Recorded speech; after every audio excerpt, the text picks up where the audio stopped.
Aristides continues Plutarch's Lives, translated by John Dryden, revised by Arthur Hugh Clough. Aristides, the son of Lysimachus, was of the tribe of Antiochus and township of Alopeca. As to wealth, statements differ. Some say he passed his life in extreme poverty and left behind him 2 daughters whose indigence long kept them unmarried. But Demetrius, the Phalerian, in opposition to this general report, professes in his Socrates to know a farm at Phalerum, going by Aristides' name, where he was interred, and as marks of his opulence adduces first the office of Archon, eponymous, which he obtained by the lot of the bean, which was confined to the highest assessed families, called the Penta Cassi Amedimni. The second, the ostracism, which was not usually inflicted on the poorer citizens, but on those of great houses, whose station exposed them to envy. Third and last, that he left certain tripods in the temple of Bacchus, offerings for his victory in conducting the representation of dramatic performances, which were even in our age still to be seen, retaining the inscription upon them, "The tribe Antiochus obtained the victory." Aristides defrayed the charges. Aristides' play was acted, but the argument, though in appearance the strongest, is of the least moment of any. For Epaminondas, who, all the world knows, was educated and lived his whole life in much poverty, and also Plato, the philosopher, exhibited magnificent shows, the one an entertainment of flute players, the other the dithyrambic singers.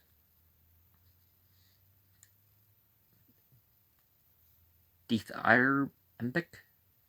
Okay, Dion, the Circassan, supplying the expenses of the latter, and Pelapidas those of Epaminondas, for good men do not allow themselves in any inveterate and irreconcilable hostility to receiving presents from their friends. But while looking upon those that are accepted to be hoarded up and with avaricious intentions as sordid and mean, they do not refuse such, apart from all profit, gratify the pure love of honor and magnificence. Panatius again shows that Demetrius was deceived concerning the tripod by an identity of name. For from the Persian War to the end of the Peloponnesian, there are, upon record, only 2 of the name of Aristides, who defrayed the expense of representing plays and gained the prize, neither of which was the same with the son of Lysimachus, but the father of the one was Xenophilus, and the other lived at a much later time as the way of writing, which is that in use since the time of Euclides. The addition of the name Archistratus prove a name which, in the time of the Persian War, no writer mentions, but which several during the Peloponnesian War record as that of a dramatic poet. The argument of Panatius requires to be more closely considered, but as for the ostracism, every one was liable to it, whom his reputation, birth, or eloquence raised above the common level, insomuch that even Damon, preceptor to Pericles, was thus banished, because he seemed a man of more than ordinary sense. And moreover, Idomeneus says that Aristides was not made archon by the lot of the bean, but by free election of the people. And if he held the office after the battle of Plataea, As Demetrius himself has written, it is very probable that his great reputation and success in the war made him preferred for his virtue to an office which others received in consideration of their wealth. But Demetrius manifestly is eager not only to exempt Aristides, but Socrates likewise from poverty as from a great evil, telling us that the latter had not only a house of his own, but also 70 minae put out at interest with Crito, Aristides being the friend and supporter of that Clisthenes who settled the government after the expulsion of the tyrants, and emulating and admiring Lycurgus the Lacedaemonian above all politicians, adhered to the aristocratical principles of government, and had Themistocles, son to Neocles, his adversary, on the side of the populace. Some say that being boys and bred up together from their infancy, they were always at variance with each other in all their words and actions, as well serious as playful, and that in this their early contention they soon made proof of their natural inclinations, the one being ready, adventurous, and subtle, engaging readily and eagerly in everything; the other of a staid and settled temper, intent on the exercise of justice, not admitting any degree of falsity, indecorum, or trickery, no, not so much as at his play. Raiston of Chios says the first origin of the enmity which rose to so great a height was a love affair. They were rivals for the affection of the beautiful Stesilaus of Chios, and were passionate beyond all moderation, and did not lay aside their animosity when the beauty that had excited it passed away, but as if it had only exercised them in it, immediately carried their hearts and differences into public business. And one of the things about the passions is that you can be very passionate and yet be directed mentally, spiritually, and perhaps in a way that preserves the passion and even strengthens it. Themistocles, therefore, joining an association of partisans, fortified himself with considerable strength, insomuch that when someone told him that, were he impartial, he would make a good magistrate, I wish, replied he, I may never sit on that tribunal, where my friends shall not plead a greater privilege than strangers, but Aristides walked, so to say, alone on his own path in politics, being unwilling in the first place to go along with his associates in ill-doing, or to cause them vexation by not gratifying their wishes, and secondly observing that many were encouraged by the support they had in their friends to act injuriously. He was cautious, being of an opinion that the integrity of his words and actions was the only right security for a good citizen. However, Themistocles, making many dangerous alterations, and withstanding and interrupting him in the whole series of his actions, Aristides also was necessitated to set himself against all Themistocles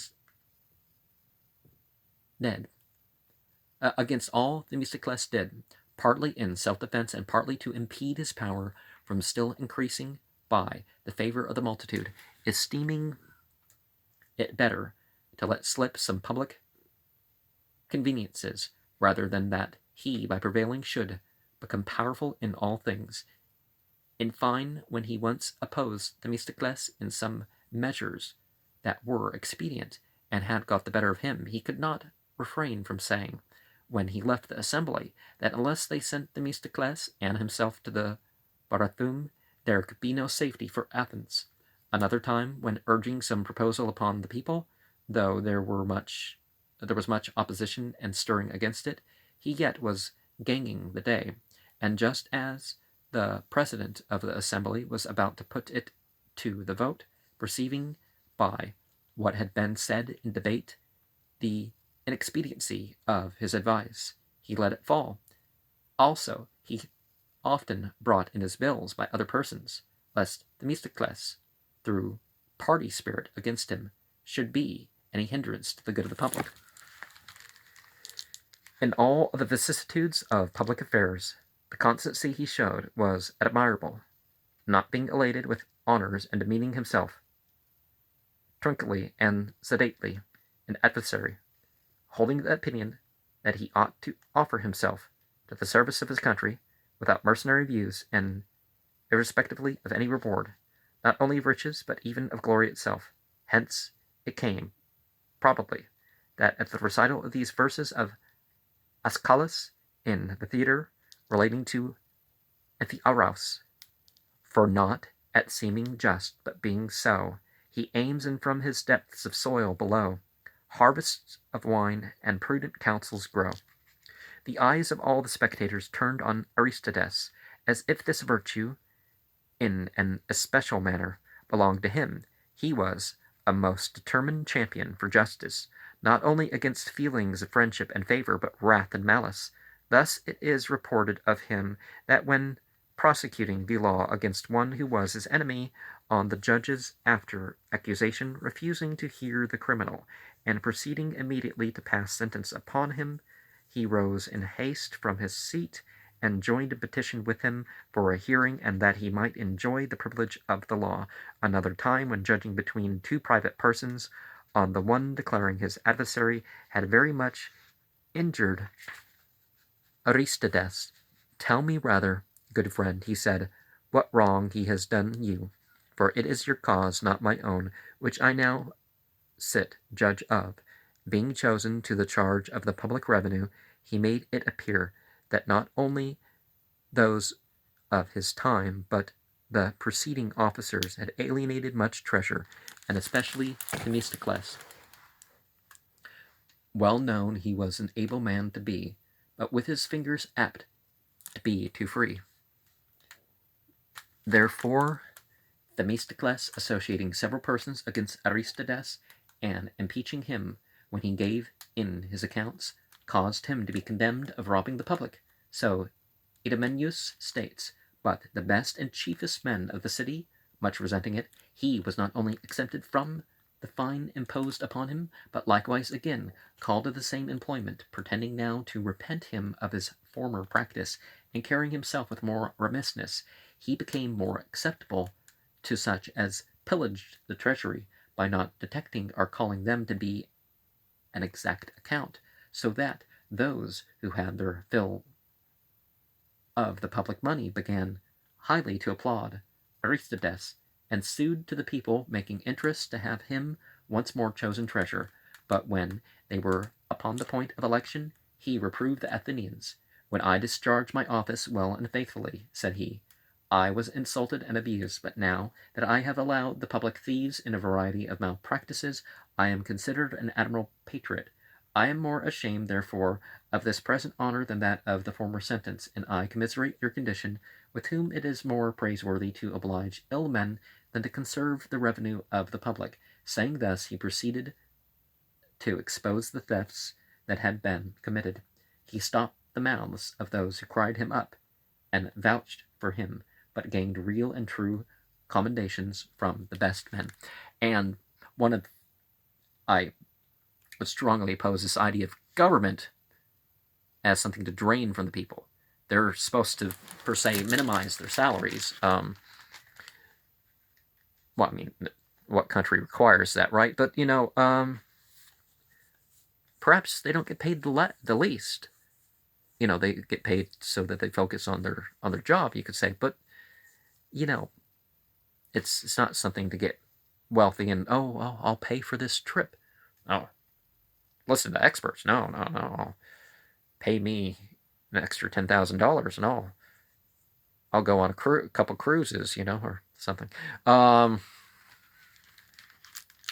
I need a $4,000 something desk in my office that the government pays for. No, you don't. Give him a thrift store desk. Yes, give the politicians thrift store desks. Or one of those particle board things that you get the When Datis, being sent by Darius under pretense of punishing the Athenians for their burning of Sardis, but in reality to reduce the Greeks under his dominion, landed at Marathon and laid waste the country among the 10 commanders appointed by the Athenians for the war.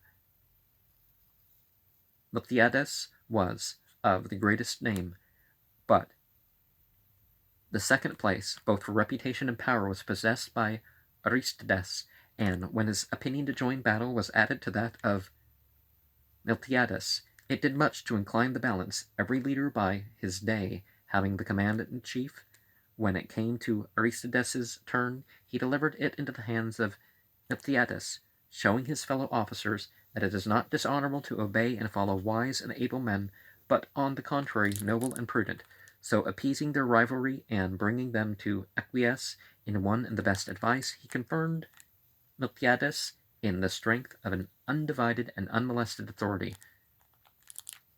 Unviolated, unpestered, you could say. Some people don't know what that term means in the broader sense. For now, everyone, yielding his day of command, looked for orders only to him during the fight, the main body of the Athenians being the hardest put to it, the barbarians for a long time making opposition there against the tribes Leontis and Antiochus, Themistocles and Aristides, being ranged together, fought valiantly, the one being of the tribe Leontis, the other of the Antiochus. But after they had beaten the barbarians of course meaning they didn't understand their language, or sometimes didn't even know what language it was, back to their ships, and perceived that they sailed not for the isles, but were driven in by the force of sea and wind toward the country of Attica, fearing lest they should take the city unprovided of defense. They hurried away thither with 9 tribes, and reached it the same day, Aristides being left with his tribe at Marathon to guard the plunder, and prisoners did not disappoint the opinion they had of him. Amidst the profusion of gold and silver, all sorts of apparel, and other property, more than can be mentioned, that were in the tents and the vessels which they had taken, he neither felt the desire to meddle with anything himself, nor suffered others to do it, unless it might be some who took away anything unknown to him, as Callias the torchbearer did. One of the barbarians, it seemed, prostrated himself before this man, supposing him to be a king by his hair and fillet, and when he had so done, taking him by the hand, showed him a great quantity of gold hid in a ditch. But Callias, most cruel and impious of men, took away the treasure, but slew the man, lest he should tell of him. Hence, they say, the comic poets gave his family the name of Lacopluti, or enriched by the ditch, alluding to the place where Callias found the gold. Aristides immediately after this was archon, although Demetrius the Phalarian says that he held the office a little before he died, after the battle of Plataea.